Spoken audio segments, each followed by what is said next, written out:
তো এই মানুষগুলোই নিঃসন্দেহে সবচাইতে বেশি দয়া, বেশি করুণার দাবিদার, সর্বোচ্চ সমবেদনার হকদার, সমাজে যাদের প্রতি সর্বোচ্চ সম্মান প্রদর্শন করা উচিত। এখন সে ব্যক্তি কেমন মানুষ যে এরকম অসহায়দের তুচ্ছ তাচ্ছিল্য করতে পারে? কতটা জঘন্য পৈশাচিক মানুষ সে, বুঝতে পারছেন নিশ্চয়ই। যখন আপনি পরকাল অস্বীকার করছেন, আপনি এমন কিছু অস্বীকার করছেন যেটা আপনার অন্তরে আছে। আর অন্তরে বিদ্যমান কোনো কিছু যখন আপনি অস্বীকার করছেন, আপনার অন্তর কিছুটা কঠিন হয়ে যাচ্ছে। আর যখন অন্তরটা কঠিন হয়ে যাচ্ছে, সেখান থেকে যা কিছু হারিয়ে যাবে তার মধ্যে একটা হচ্ছে দয়াশীলতা। কারণ বিশ্বাসীদের জন্য আল্লাহ তাআলা ঘোষণা করছেন, ওয়াতাওয়াসাউ বিল মারহামাহ সুম্মা কানা মিনাল্লাযীনা আমানু ওয়াতাওয়াসাউ বিস-সাবর ওয়াতাওয়াসাউ বিল মারহামাহ। ঈমান, এই ঈমানের পরিণতি হচ্ছে দয়া। আর যখন ঈমান থাকবে না, এর সাথে সাথে কি চলে যাবে? অন্তরের ভিতরে যা যা উত্তম বিষয় রয়েছে সেগুলোও বিদায় নেওয়া শুরু করবে এবং সেগুলোতে মরিচা ধরবে। সেই ব্যক্তি দিনের বিরুদ্ধে মিথ্যা বলছে, আর ফলস্বরূপ তার জন্য এখন হৃদয়হীন মানুষ হওয়া খুবই সহজ। ইয়াতিমকে সে সহজেই গলা ধাক্কা দিচ্ছে।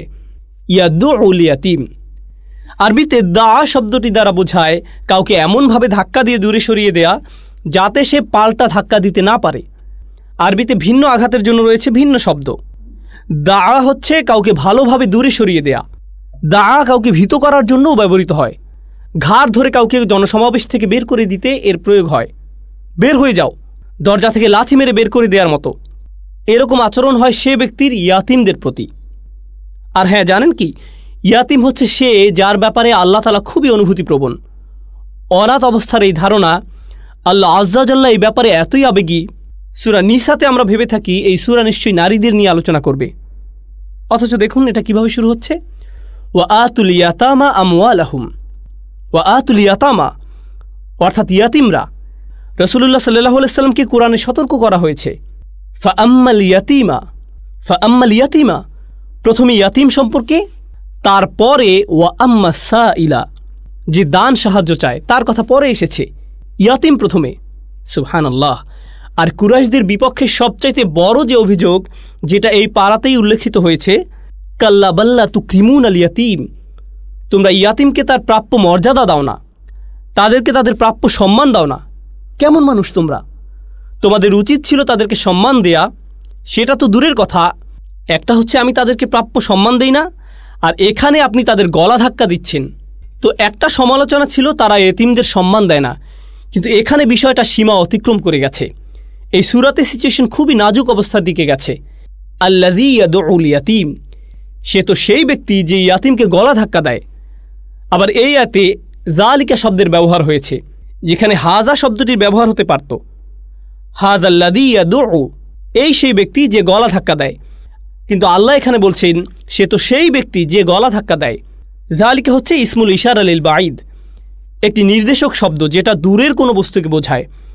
আল্লাহ এখানে এই অপরাধীকে নিজের থেকে এবং রাসূলুল্লাহ সাল্লাল্লাহু আলাইহি সাল্লাম থেকে দূরে সরিয়ে দিচ্ছেন এই শব্দের ব্যবহার দ্বারা। যালিকা এছাড়া ইয়াদুল্লু আলা তাহকির এর ক্ষেত্রেও ব্যবহৃত হয়। শব্দটা ব্যবহার হচ্ছে সেই ব্যক্তির সামাজিক মর্যাদাকে একেবারে ধূলিসাৎ করে দিতে। এতটাই তুচ্ছার্থক শব্দ এখানে। ও হ্যাঁ, সাম্প্রতিক পলিটিক্সে শব্দটার ব্যবহার দেখা যায়, যদিও আমি সেটার সাথে দ্বিমত পোষণ করি। আরেকজনকে চিহ্নিত করার এই আইডিয়া, এটা হচ্ছে কাউকে তুচ্ছার্থে দেখানোর জন্য। তো যালিকা শব্দ দ্বারা আল্লাহ তাআলা এই ব্যক্তিকে ছোট করছেন, তাকে রীতিমতো অপমানিত করছেন। তোমার কত সাহস যে তুমি এতিমদের অপমান করো? তুমি নিজেই আসলে অপমানিত হওয়ার যোগ্য। ফাযালিকা আল্লাযী ইয়াদউল ইয়াতিম, ফা শব্দটা নিয়ে একটু কথা বলা যায়। এখানে একটা হচ্ছে ফা সাবাবিয়া, যেটা আমি আপনাদের কাছে আগে ব্যাখ্যা করেছি। ফা সাবাবিয়া, অন্যভাবে বললে সে দিনের ব্যাপারে মিথ্যা বলে, আর এই কারণে সে ইয়াতিমকে গলা ধাক্কা দেয়।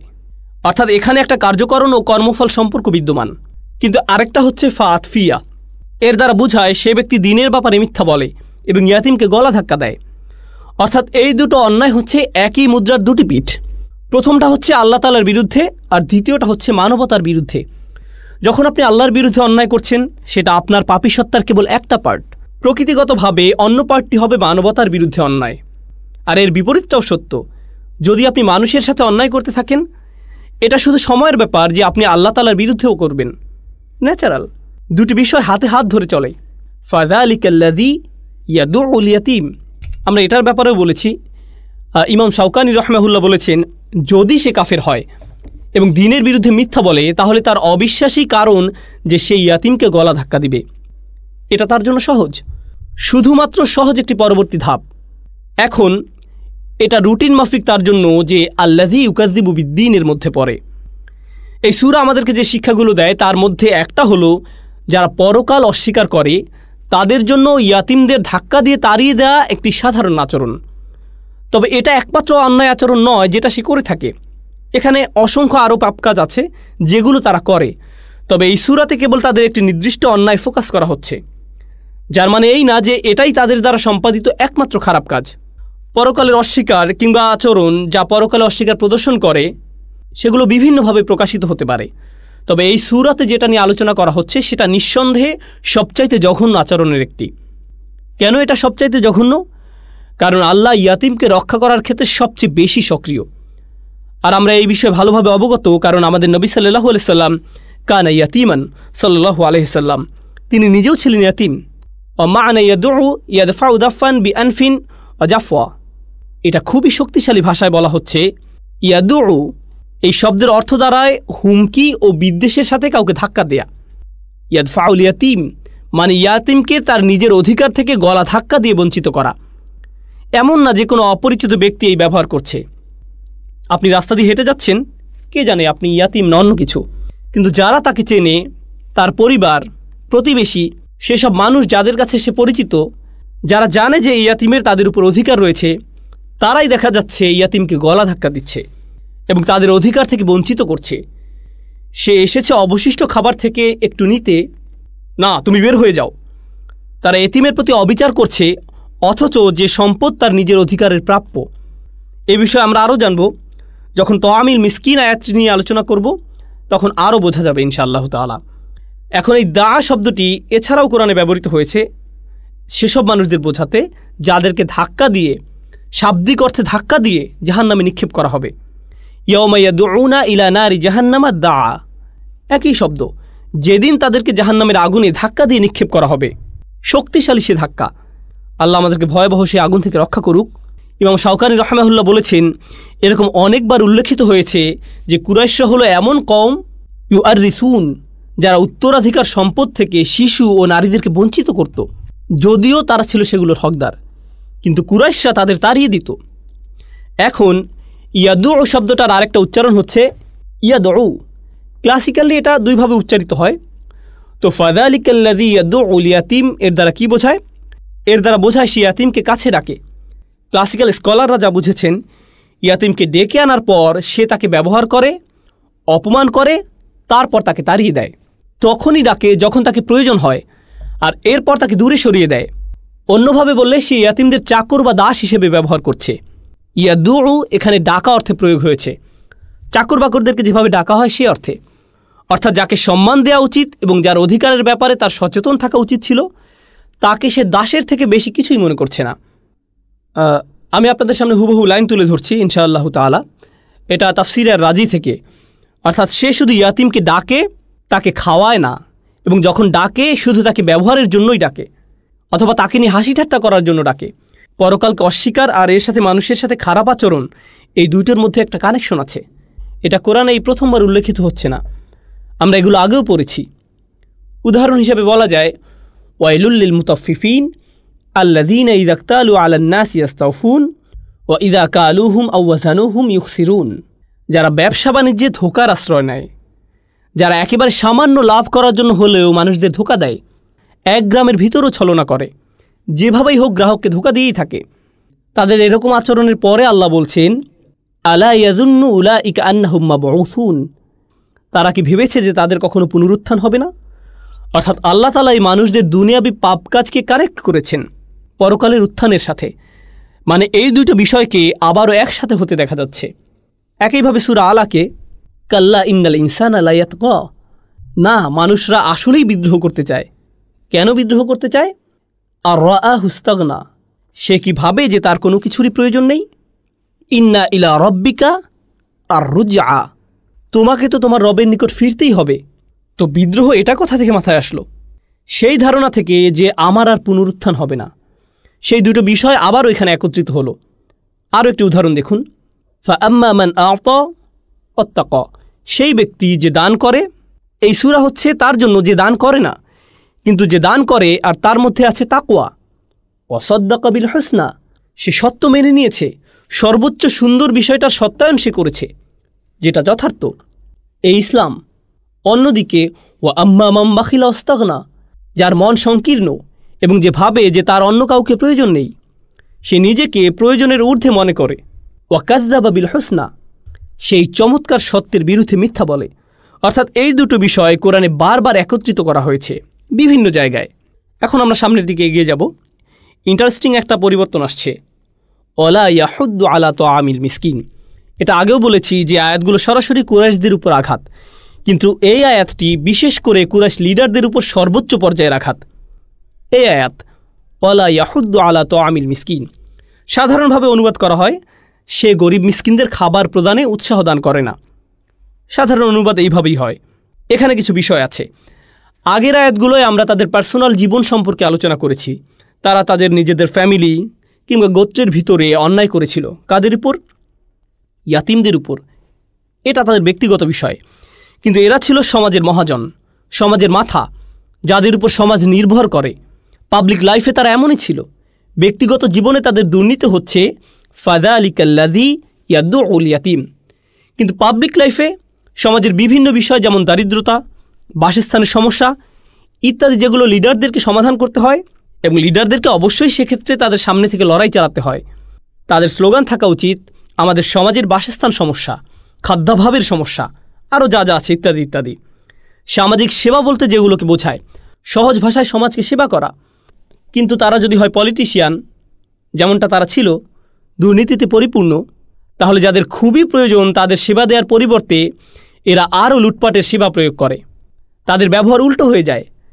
তারা জানে যে তাদেরকে ক্ষমতায় গোত্রের দরিদ্ররা আনেনি, বরং ক্ষমতায় এনেছে ধনীরা। এজন্য তারা গরিবদের এজেন্ডার দিকে লক্ষ্য না দিয়ে ধনীদের এজেন্ডা রক্ষা নিয়ে ব্যস্ত থাকে। আর তারা বিষয়টা সমাজের সামনে তোলেও না। ওই সমস্যাগুলোতে তারা নিজস্ব কোনো লাভ দেখে না। যখন আপনার হাতে ক্ষমতা থাকে, এটা হচ্ছে আপনার টাকা বানানোর সময় এবং ক্ষমতা বৃদ্ধির সময়। স্বাভাবিক যে আপনি গরিব দুঃখীদের সাহায্য করে কিছুই পাবেন না। তারা আপনাকে কী বা দিতে পারবে? তাদের সাহায্য করার কথা দূরের বিষয়, তারা বিষয়টাকে কোনো রকমের উৎসাহ প্রদানও করে না। কেন তারা এটাকে উৎসাহিত করে না? বিভিন্ন কারণ আছে। যদি তারা খাবার প্রদানে মানুষদের উৎসাহ দেয়, মানুষজন জিজ্ঞেস করবে, তাহলে তোমরা কেন দাও না? তোমার নিজের পরিবারের মধ্যেই তো ইয়াতিম পড়ে আছে, তুমি তাদের তো খাবার দিচ্ছ না, আর তুমি কিনা আমাদের বলছো? তো উৎসাহ দিলে মানুষজন সবার আগে তার দিকে তাকাবে, যে বলবে তার তো আগে করে দেখানোর কথা। তাই সে বিষয়টি পাশ কাটিয়ে যায়। আমি বলছি না, তোমরা বলো না, জেন্টেলম্যান এগ্রিমেন্ট। কুরাইশদের দুর্নীতিবাজ মানুষদের অ্যাটিটিউড ছিল ঠিক এই রকম, যেটা এখানে সামনে তুলে আনা হচ্ছে। আমরা জানি কেন তুমি এটা নিয়ে কথা বলতে চাও না। আল্লাহ তাদের ধরিয়ে দিচ্ছেন, আমি জানি কেন তুমি বিষয়টা সামনে আনো না। আমি জানি এটা তোমার অন্তরের বিশ্বাসেরই সমস্যা। তুমি সর্বদাই দেখছো রাস্তাঘাটে মানুষ না খেয়ে পড়ে আছে, অথচ তোমাদের কোষাগার অর্থে পরিপূর্ণ, কিন্তু এই ধন তুমি কোনোভাবেই গরিবদের জন্য খরচ করতে চাইবে না। আমরা জানি সেটা কেন। কারণ এই কোষাগার তুমি অন্য উদ্দেশ্যের জন্য বাঁচিয়ে রাখতে চাও, এবং তুমি নিজের মুখ কোনোভাবেই এই গরিব দুঃখীদের অধিকারের পক্ষে তুলবে না, যদি না তারা বিনিময়ে তোমাকেও বিশালভাবে দান করে তোমার উদ্দেশ্য হাসিলের জন্য। হ্যাঁ, সেক্ষেত্রে তুমি তাদের পক্ষে কথা বলবে। এছাড়া এই মানুষরা তোমার চোখে মূল্যহীন। এটা চিরন্তন। অতীতে যেমন ছিল এখনও ঠিক তেমনি আছে, কিছুই পাল্টায়নি। এই দেশ ওই দেশ এমন কিছুই না, এটা সব দেশে চলছে। এটাই দুনিয়ার রাজনীতি। লিডারশিপ পজিশনে যারা থাকে, যাদের অধিকারের পক্ষে প্রথমে তাদের কথা বলার কথা, তাদেরকেই পদদলিত করে নিজেদের স্বার্থতা হাসিল করে, এবং আল্লাহ আজ্জা জাল্লা তাদের জালিয়াতি তাদের মুখের উপর প্রকাশ করে দেন। ওয়ালা ইয়াহুদ্দু আলা তাআমিল মিসকিন। আরবিতে হাদ্দা শব্দটি হাসা শব্দের সিমিলার। দুটো শব্দই কোনো কিছুকে উপরে ওঠাচ্ছে কিংবা কোনো কিছুকে সামনে ঠেলে যাচ্ছে বোঝাতে ব্যবহৃত হয়। কোনো কিছুকে নাড়াচ্ছে, যেমন পড়া অবস্থা থেকে উঠে কোনো বস্তু এগিয়ে যাচ্ছে, এটা হচ্ছে হাসা, অর্থাৎ সিন এর সাথে। কিন্তু বস্তু নয় এমন কিছু, যেমন কোনো এজেন্ডা কিংবা কোনো দল বা গোত্রকে উৎসাহ দান করা যাতে তারা সামনে এগিয়ে যায়, তাহলে হাদ্দা শব্দটির ব্যবহার হয়। হাদ্দা শব্দটি এছাড়াও মানুষদের ভালো কোনো কিছুর দিকে উৎসাহ দিতে ব্যবহৃত হয়। তো এখানে সেই কুরাইশরা তারা এই ভালো কাজের দিকে মানুষদের উৎসাহিতও করে না, নিজেরা করা তো বহু দূরের বিষয়। আল্লাহ তাআলা এখানে বলছেন না ওয়ালা ইউতঈমুল মিসকিন, সে গরিবদের খাওয়ায় না। এটা তো বাদই। সে যেখানে ইয়াতিমদের ধাক্কা দিয়ে বের করে দেয় সেখানে ইয়াতিমদের খাওয়ায় না, এই কথা বলার কোনো মানে হয় না। এখন এখানে আল্লাহ তাআলা মাসাকিন শব্দটা ব্যবহার করছেন না। ওয়ালা ইয়াহুদ্দু আলা তাআমিল মাসাকিন এরকম বলা হচ্ছে না, অর্থাৎ এখানে বহু বচনের ব্যবহার হচ্ছে না। আর মিসকিন হচ্ছে এক বচন, মানে সে একটা ইয়াতিমকে নিয়েও চিন্তিত নয়। অনেকজন তো প্রশ্নই আসে না, তার কিছুই যায় আসে না। আর এসব ক্ষেত্রে এক বচনের ব্যবহারের বিশেষ কারণ আছে, কারণ অপরাধীরা একসাথে সকল এতিমদের কথা স্মরণ না করে একজন নির্দিষ্ট এতিমের কথা স্মরণ করছে। এখানে ইতামা ব্যবহৃত হয়নি, ইয়াতিম। আবার মাসাকিন ব্যবহৃত হয়নি, হয়েছে মিসকিন। এক বচনের ব্যবহার দ্বারা নির্দিষ্ট কোনো মিসকিন কিংবা ইয়াতিমের দিকে অপরাধীদের ইঙ্গিত করা হচ্ছে, যাদের প্রতি তারা অন্যায় করেছে। এতে করে তাদের মন সামগ্রিক বিষয় বিবেচনা না করে সরাসরি তাদের সেই নির্দিষ্ট আচরণের কথা স্মরণ করছে। আল্লাহ আজ্জা ওয়া জাল্লা তাদেরকে সাইকোলজিক্যালি তাদের অপরাধের কথা মনে করে ইঙ্গিত দিচ্ছেন যে আমি জানি তোমরা কি করে থাকো, সেই মিসকিনের সাথে তুমি কি করছো সেটা আমি জানি। ওয়ালা ইয়াহুদ্দু আলা তাআমিল মিসকিন। জেনে রাখুন, মানুষদের উৎসাহিত করার জন্য আরেকটি শব্দ হচ্ছে হারওয়াদা। এটা আরেকটি শব্দ, শুধুমাত্র শাব্দিক জ্ঞানের জন্য বললাম। হাসিস, হাস্সা যেটা কুরআনেও আছে। তারপর আছে হাদ্দ, যেটা মানুষদের ভালো কিছু করতে উৎসাহ প্রদান করতে ব্যবহৃত হয়, অনুপ্রেরণা যোগাতে, মোটিভেট করার জন্য বলা হয়। এবং যেই কাজটা পলিটিশিয়ানরা, লিডাররা খুব ভালো পারে। তারা মাইকটা হাতে নেয় আর মানুষদের একসাথে হয়ে ভালো কিছু করতে চমৎকারভাবে উৎসাহিত করে। তারা মানুষদের সংহত করতে পারে, কিন্তু সেই অপরাধী ব্যক্তি এক্ষেত্রে এটা করে না। এছাড়াও আছে হাররদা শব্দটি, যেটা রাসূলুল্লাহ সাল্লাল্লাহু আলাইহি ওয়াসাল্লামের জন্য ব্যবহৃত হয়েছিল। হাররিদিল মুমিনিনা ইয়া আইয়ুহান নবী হাররিদিল মুমিনিনা আলাল কিতাল। মুমিনদের যুদ্ধে যেতে উৎসাহিত করো। হাররদা হচ্ছে যখন আপনি কাউকে কোনো কিছু করতে উৎসাহিত করেন এবং সে যদি সেটা না করে তাহলে বড় ক্ষতি হয়ে যাবে। তো ভালো হয় আগেভাগেই সেটা করে ফেলেন। চলুন আগেই করে ফেলি, অন্যথায় বিপদ হতে পারে। এটাই হাররদা। এখন আসুন এই আয়াতে ওয়ালা ইয়াহুদ্দু আলা তাআমিল মিসকিন, এটার আরও কিছু ব্যাখ্যা দেখা যাক। ওয়ালা ইয়াহুদ্দু নাফসাহু, সে তো নিজেকেও অনুপ্রাণিত করে না। ওয়ালা আহলাহু, নিজের পরিবারকেও না। ওয়ালা গায়রাহুম আলা যালিক, অন্য কাউকেই করে না। যালিকা বুখলুম বিল মাল, এটা শুধুমাত্রই ধন সম্পদের প্রতি তাদের সস্তা আবেগের কারণে। আও তাকদিবান বিল জাযা, অথবা প্রতিদান দিবসের সরাসরি অস্বীকার। অন্যভাবে বললে এই অসহায়দের অধিকার সম্পর্কে কেই বা জিজ্ঞেস করতে আসবে, তাদের পক্ষে কেই বা লড়বে, আমার কোনো সমস্যাই হবে না। অর্থাৎ তার চিন্তা হচ্ছে এই অসহায়দের কোনোই অভিভাবক যেহেতু নেই, কেউ যেহেতু কোনো মামলা করবে না, কিন্তু তার কোনো ধারণা নেই যে তার নামে মামলা ঠিকই হয়ে গেছে, যেখানে হওয়ার তার দুই কাঁধে রেকর্ডে উঠে গেছে, কিন্তু এটা তার মাথায় নেই। কারণ আমরা আগেই প্রথম আয়াতের ব্যাখ্যাতে আলোচনা করেছি যে এসব হচ্ছে প্রতিদান দিবসে অস্বীকার করার পরিণতি, আর সেজন্যই এই আচরণ তার জন্য অনেক সহজ। এরপর আসুন ইদাফাতু তাআম ইলাল মিসকিন। যারা গ্রামার ভালোবাসেন এখানে তাদের ভালো লাগবে। তাআমিল মিসকিন হচ্ছে মুদাফ ইলাইহ, অর্থাৎ সহজভাবে বললে মিসকিনের নিজের খাবার। মাসকানা, যে নিজেকে সাহায্য করতে পারে না, এটা সুকুন থেকে, তারা একটা নির্দিষ্ট জায়গায় আবদ্ধ আর এটা থেকে বের হতে পারছে না, আটকে গেছে। আপনি যদি সাহায্য না করেন সে এটা থেকে বের হতে পারবে না। কিছু মানুষ থাকে যারা নিজেদের অবস্থার পরিবর্তন করতে পারে, ডিরেকশন চেঞ্জ করতে পারে, কিছু না কিছু করেই ফেলে। অন্যরা একটা নির্দিষ্ট সিচুয়েশনে আটকে যায়, কিছুই করতে পারে না, চেষ্টা করলেও পরিবর্তন আনতে পারে না। তারা নিজেদের সাহায্য করতে পারে না, করলেও পরিবর্তন আনতে পারে না। এরাই হচ্ছে মিসকিন। তারা নিজেদের সাহায্য করতে পারবে না, আপনার তাদের সাহায্য করতে হবে। একটা অসহায় অবস্থার সম্মুখীন তারা। এখানে খাবারটাকে মিসকিনদের নিজের খাবার বলার মাধ্যমে, চলুন দেখি তাফসিরে এর দ্বারা যা বোঝায়। এই খাবারটা আসলে মিসকিনের নিজের অধিকার, এটা তারই। আল্লাহ বলেননি তারা ইয়াতিমদের প্রতি খাবার পাঠাতে উৎসাহিত করে না, বরং বলছেন ইয়াতিমের খাবার তাকে দিতে উৎসাহিত করে না। আপনি যদি বলেন অসহায় মানুষদের খাবার অথবা অসহায়দের খাবার, যেমন আমি যদি বলি আমার খাবার, এর মানে হচ্ছে এই খাবারের মালিক আমি। আল্লাহ তাআলা এখানে বোঝাচ্ছেন তারা অসহায়দের খাবার দিতে অন্য মানুষদের উৎসাহিত করে না, যে খাবারের মালিক এই অসহায়রাই। অন্যভাবে বললে তারা সাহায্য সহযোগিতার ক্ষেত্রে মানুষদের মুখে শুধু তালা মেরেই রাখছে না। আর তারা কেন এমন করছে? কারণ অন্যরা ইয়াতিমদের সাহায্য করে দিলে তাদের পকেটে যাবে কি? অন্যভাবে বললে তারা সাহায্য সহযোগিতার ক্ষেত্রে মানুষদের মুখে শুধু তালা মেরেই রাখছে না, তারা এমন কেন করছে? কারণ অন্যরা যদি ইয়াতিমদের সাহায্য করে তাহলে তাদের পকেটে কি যাবে? মানে বোঝা যাচ্ছে এই মানুষরা শুধু দান খয়রাতের কার্যক্রম বন্ধই করে দিচ্ছে না, সাথে এই দানের অর্থ ষড়যন্ত্রের মাধ্যমে নিজেরাই ভিতরে আত্মসাতের ব্যবস্থা করছে। কিন্তু এই অর্থ পুরোটাই সেই অসহায় মিসকিনদের। আলা তোয়ামিল মিসকিন। পরের ধাপে যাওয়া যাক। এটা এমন যে তারা অসহায়দের বঞ্চিত করছে ওদের নিজেদের অধিকার থেকেই। এর দ্বারা তাদের সর্বোচ্চ পর্যায়ের নিকৃষ্টতা প্রমাণিত হয়। আর তাদের অন্তরের কাঠিন্যতা, রূঢ়তা, সে কিভাবে এমন করতে পারে এই অসহায়দের সাথে? সে চ্যারিটিতে ব্যয় করছে এমনও নয়, এটা তো তাদেরই টাকা, আর সে এটা নিজের পকেটে ভরছে। কত নিকৃষ্ট হৃদয়ের মানুষেরা। আরেকটা ইন্টারেস্টিং বিষয় এখানে, আল্লাহ বলেননি ইতআম মানে খাওয়ানো, এই শব্দটা আল্লাহ এখানে ব্যবহার করেননি। আরবিতে ইতআম মানে হচ্ছে খাওয়ানো।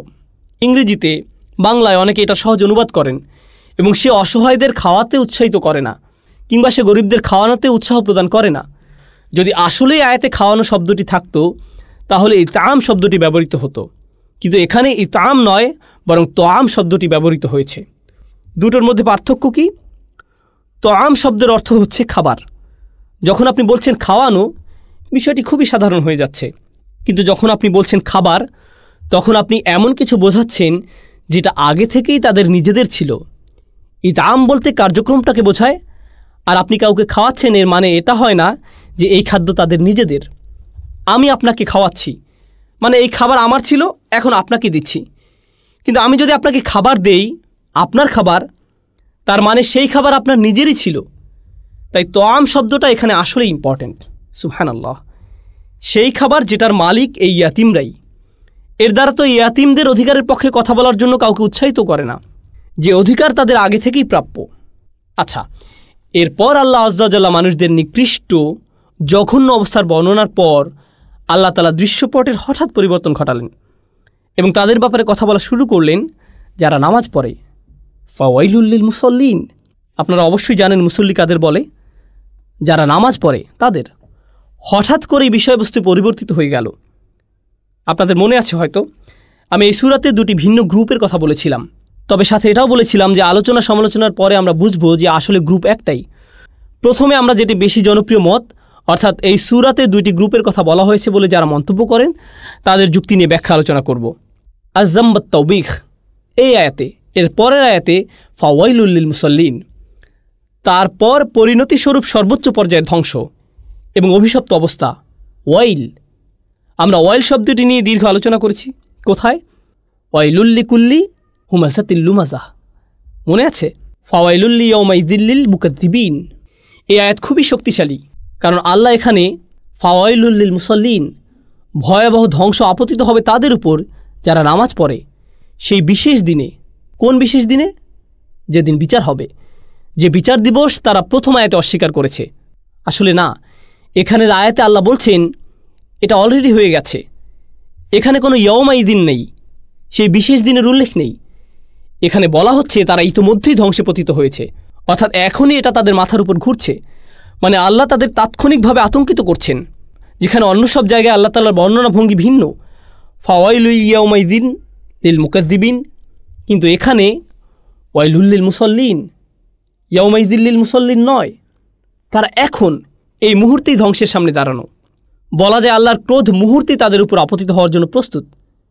এখানে অন্য বিষয় হচ্ছে আল্লাহ আযজা ওয়া জাল্লা এটা বলেননি যে ফাওয়াইলুল লিল্লাযীনা হুম আন সালাতিহিম, তিনি এটাকে পাশ কাটিয়ে যাননি। সামনে তো সালাহ শব্দটা আসছিলই, আল্লাযীনা হুম আন সালাতিহিম, এই যে সালাহ শব্দটা আসছেই, কিন্তু তারপরেও তিনি শব্দটা আগিয়ে নিয়ে আসছেন ফাওয়াইলুল লিল মুসাল্লিন, তারপর বলছেন আল্লাযীনা হুম আন সালাতিহিম। অথচ এই দুটো এক আয়াতে নিয়ে আসা যেত। সরল অনুবাদ, ভয়াবহ ধ্বংস তাদের জন্য যারা নামাজ পড়ে, যারা তাদের নামাজের ক্ষেত্রে থাকে অন্যমনস্ক। অর্থাৎ নামাজ শব্দটি আসলো দুইবার, দুইটি আয়াতে। এই দুটো এক করে দেয়া যেত, ফাওয়াইলুল লিল্লাযীনা হুম আন সালাতিহিম সাহুন।